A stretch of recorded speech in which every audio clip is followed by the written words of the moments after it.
Man, I'm just really appreciative of the effort of the guys. Obviously, this is a tough place to play. That's probably 3 or 4 years in a row right there that we've been able to come up here and get it done. And so we're thankful for that, for the efforts. It was a tough environment today from a climate perspective. You know, the ball security component was a challenge, but it was a challenge for both teams. I thought it was significant in terms of how the game unfolded.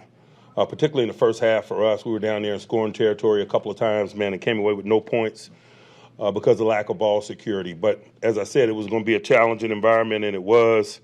Thankfully, we made enough plays to secure victory. Can't say enough about Eric Rowe.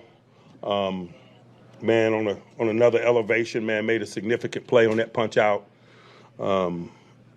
His efforts, Miles Jack's efforts, man, just solidifying us in some positions, man, where we were really low on manpower.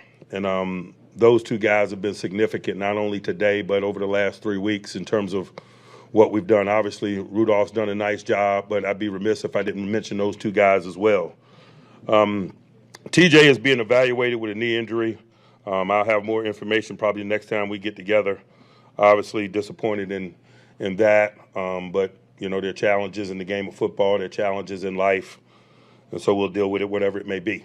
I'll pause and open up for questions. Mike, what's the feeling in the locker room? Is there a sense of accomplishment what you guys have done these last 3 games?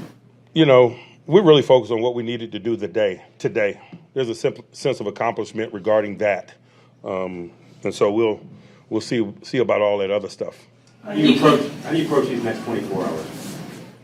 You know, we did the work that we needed to do today, and so that's less important. Mike, was the plan to put it on Najee's back, and especially considering the conditions? Especially considering the conditions, yes. Mike, you came off the field yelling off the couch. Was that about Eric Rowe and Miles Jack? Yes. You notice that there are some guys that handle those kind of conditions better than others, and is Najee one of those guys? You know, Naj has a certain demeanor and play style that we covet and value. That's why we went to Tuscaloosa to get him. Today was an example of that. Coach, when you talk about these playoff scenarios, are you going to be tuned in to the TV, or is it something you're just going to kind of... I don't know yet. I hadn't thought about it. Like I said, we were more concerned about the variables that we had control over.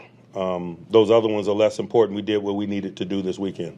Mike, I know you said TJ's being evaluated for a knee injury. Did he try to come back in after getting evaluated on the sideline or anything? I don't know that.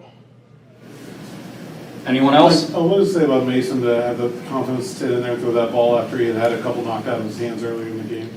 Like I mentioned several weeks ago, when we put him in the lineup, he has a unshakable confidence in himself, and it is real.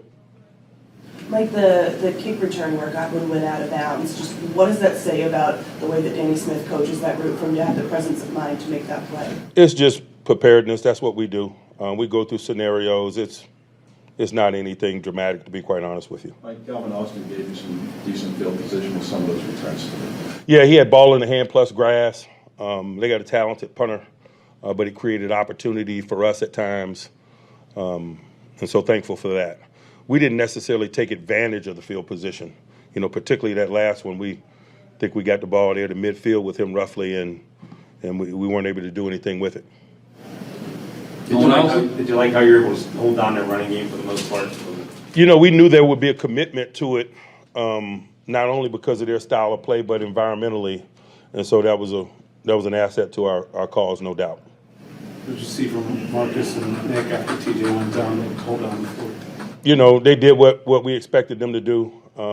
We brought Marcus Golden in here because he is a capable, savvy veteran, and so, you know, he did what we expected. Anyone else? All right. Thanks, guys. Thanks, Mike.